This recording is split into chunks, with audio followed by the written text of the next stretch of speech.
In the annals of American political history, few sagas captivate and shock like the fall of Richard Nixon. A man who achieved the pinnacle of power, only to see his presidency crumble under the weight of scandal, secrecy, and unprecedented constitutional crisis. June 17, 1972. 5 men are arrested attempting to bug the Democratic National Committee offices in the Watergate building. This seemingly minor burglary would ignite a firestorm, slowly consuming the Nixon presidency and forever altering American politics.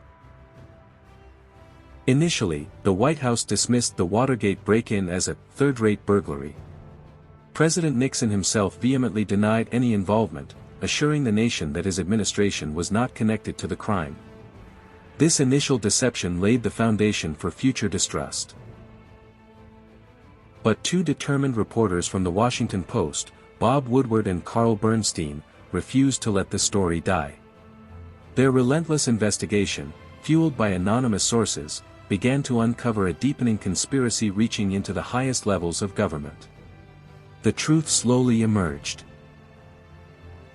The reporters traced illegal campaign contributions and hush money back to the Committee for the Re-election of the President, often known as CREEP. These funds were used to silence those involved in the break-in, further implicating the Nixon campaign in a cover-up. A mysterious anonymous source, known only as Deep Throat, provided crucial guidance to Woodward and Bernstein. This informant, later revealed to be FBI Associate Director Mark Felt, confirmed the White House's involvement in the cover-up, validating the reporters' controversial findings.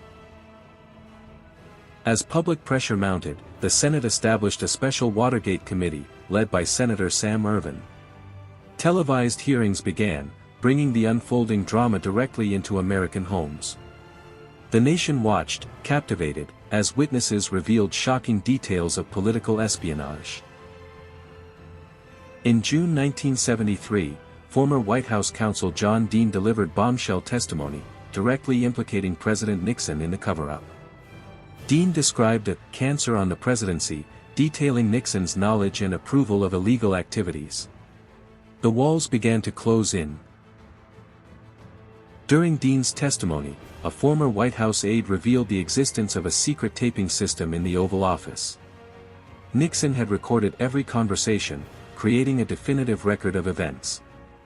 These tapes became the ultimate evidence, holding the key to the truth. President Nixon immediately invoked executive privilege, refusing to release the tapes to the Senate committee or the special prosecutor. He argued that presidential conversations were confidential, essential for effective governance. This stance ignited a constitutional showdown. On October 20, 1973, Nixon ordered Attorney General Elliot Richardson to fire Special Prosecutor Archibald Cox, who was demanding the tapes. Richardson refused and resigned, as did his deputy. This Saturday Night Massacre shocked the nation, highlighting Nixon's desperation. The Saturday Night Massacre ignited a firestorm of public outrage and calls for impeachment.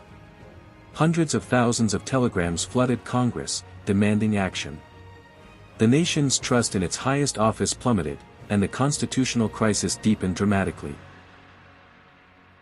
In response to the public outcry and Nixon's defiance, the House of Representatives began formal impeachment proceedings against the president. The House Judiciary Committee started its investigation, scrutinizing every detail of the Watergate scandal and cover-up. The end was in sight. Amidst the tape controversy, an 18.5-minute gap was discovered on a crucial recording. White House Secretary Rose Mary Woods claimed accidental erasure. This glaring omission fueled suspicions of a deliberate cover-up, further eroding Nixon's credibility and public trust. The battle over the tapes reached the Supreme Court. In July 1974, in United States v. Nixon, the court unanimously ruled that executive privilege was not absolute.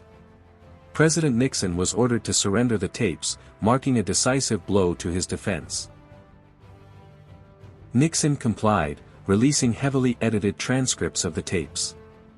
The profanity and casual tone shocked the public, but it was the incriminating content, even with redactions, that sealed his fate.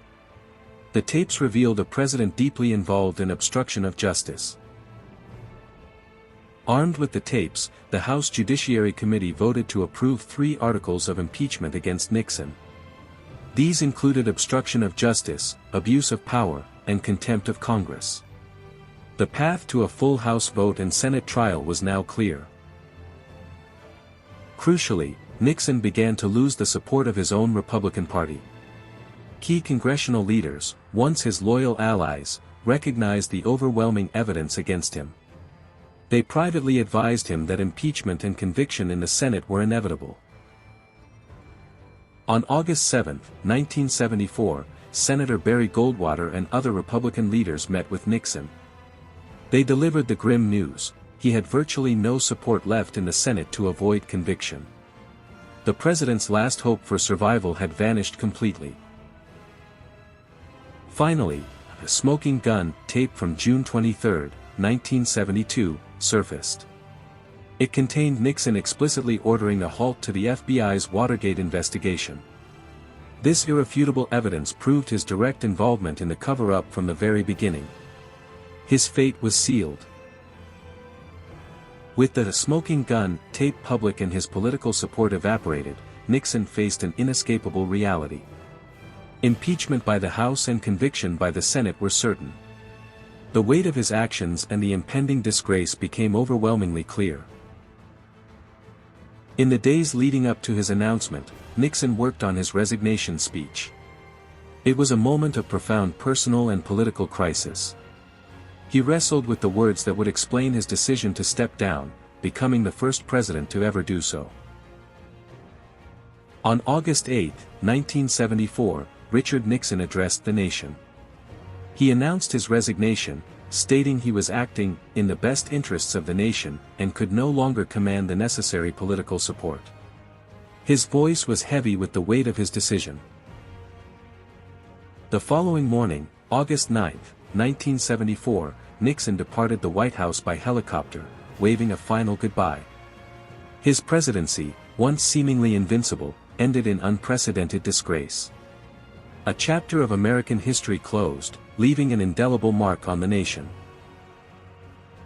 The fall of Richard Nixon remains a stark reminder of the fragility of power and the enduring strength of constitutional checks and balances. His legacy is a complex tapestry of achievement and profound moral failure, forever etched into the American narrative.